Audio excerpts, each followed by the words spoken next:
I want to thank the gentleman from California and my co-chairman on this hearing. It's an important hearing. I thank him for his work on this issue as well as his legislation addressing the matter. And I'd like to welcome the guests who are joining us here today. Appreciate your time, obviously, particularly you, Mr. Speaker, and your great service to this country, and great to have your expertise here. We thank you. And I also want to give a shout out to Cindy Romero. I met Ms. Romero last August in Aurora, Colorado, and I appreciate what she's going to be here to testify about today and her great service. So with that, I would like to take a slightly different angle as the chairman of the subcommittee on the Constitution than the direction that my friend from California took, because I want to emphasize the judicial overreach we've witnessed over the last 2 months and nationwide injunctions more broadly that are undermining the constitutional structure our founders so wisely envisioned. The nature of the executive branch was a primary point of contention at the Constitutional Convention. Some delegates favored a plural executive, thinking that this arrangement would better preserve liberty. But they were wrong, and our founders wisely resisted their calls. Instead, the Constitution lodges the executive power in a single president of the United States. Alexander Hamilton offered the classic defense of this arrangement in Federalist 70, emphasizing that a vigorous and energetic executive is necessary to defend our liberty from foreign threats. Hamilton rightly argued that unity in the executive was the essential ingredient in this formula. Only a single executive could act with the decision, activity, secrecy, and dispatch necessary to adequately carry out the office.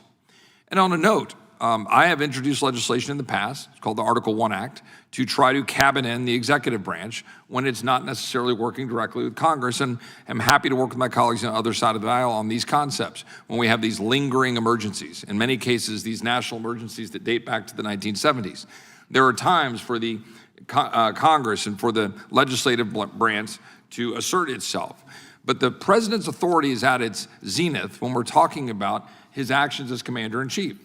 Injunctions and temporary restraining orders halting presidential actions nationwide threaten the key feature of our constitutional architecture, undermining the core premise of unity in the executive branch, the unitary executive, as we refer to it.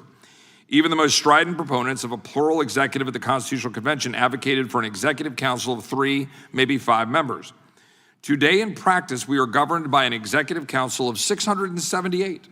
The nationally elected president and 677 district court judges, each of whom retains a functional veto over executive actions through their power to issue nationwide injunctions.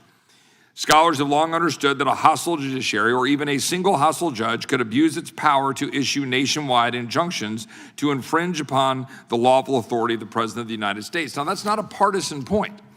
I've got numerous examples of our colleagues on the other side of the aisle who have raised these concerns. The Biden administration's Solicitor General, Elizabeth Prelogar, told the Supreme Court as recently as 2024 that, quote, a court of equity may grant relief only to the parties before it. The district court violated that principle by issuing a nationwide injunction, ... In 2022, Solicitor General Prelogar asked the Supreme Court to address nationwide injunctions as permissible relief in the United States versus Texas, arguing that district courts normally, quote, should only provide relief for the benefit of the prevailing challenger. What happened there was our Democratic colleagues started realizing that when Republicans went to district courts to get injunctions against their president, that suddenly they didn't like it so much. So they were raising concerns.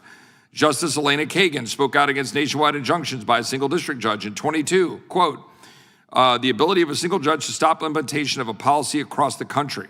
She stated, in the Trump years, people used to go to the Northern District of California, and in the Biden years, they go to Texas. Just can't be right that one district judge can stop a nationwide policy in its tracks and leave it stopped for the years that it takes to go through the normal process. Former United States Rep. Mondaire Jones introduced the Injunction Reform Act in 2022. I could go through the quotes that he offered, but I won't. I can offer those for the record without objection. In a letter to William Torrance dated June 11, 1815, Thomas Jefferson explained who decides constitutional questions. Certainly there is not a word in the Constitution which has given judges that power, authority to decide on the constitutionality of a law more than to the executive or legislative branches, meaning we all have an obligation and a role to do that. Questions of property, of character, and of crime being ascribed to the judges through a definite course of legal proceedings, laws involving such questions belong, of course, to them in the judiciary. And as they decide on them, ultimately and without appeal, they, of course, decide for themselves the constitutional validity of the law. In other words, our founders never intended the federal courts to have the ability to unilaterally decide constitutional questions, as these judges are unelected and were never given the power to legislate from the bench. Treating the courts as the final authority on public policy, grants them more power than even Madison's rejected Council of Revision proposal at the Constitutional Convention. Indeed, it happened regularly during the first Trump administration, as we've pointed out. Now in the second Trump administration, it is on steroids. As of last week, district courts had issued no fewer than 17 nationwide injunctions against administrative actions, with scores more temporary restraining orders, or TROs as we call them, as barring the president from enacting the agenda upon which he was elected.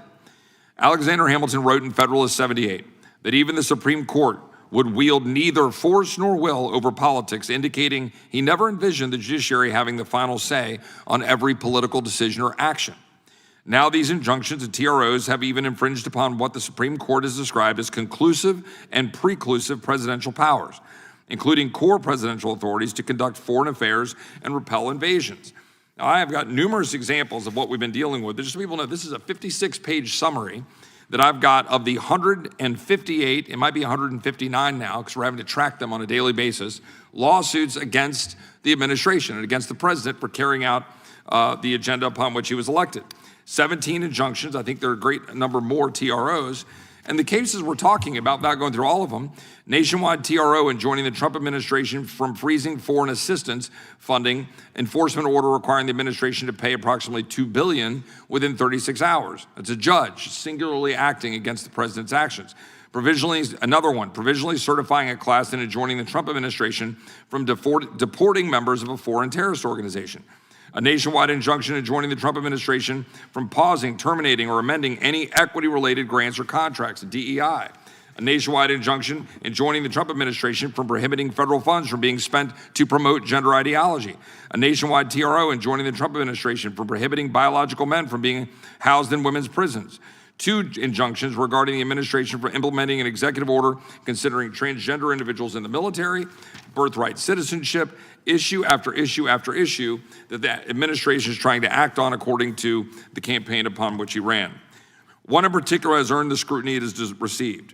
Just 2 weeks ago, Judge Boasberg of the District Court of the District of Columbia ordered the administration to stop the deportation of members of Tren de Aragua, a violent Venezuelan gang that has terrorized cities and towns across the country. At this table, in this room, we heard testimony from Alexis Nungare, whose daughter Jocelyn was murdered by TDA in the suburbs of Houston. Right here, we heard her powerful testimony about what that gang has done to this country. We're gonna hear from Ms. Romero today about what that gang did to her community in Aurora, Colorado. And here we have a single district judge who's asserting jurisdiction from the District of Columbia to tell the President of the United States that he cannot deport members of the violent TDA gang out of this country to keep our streets safe. That is not what is supposed to occur.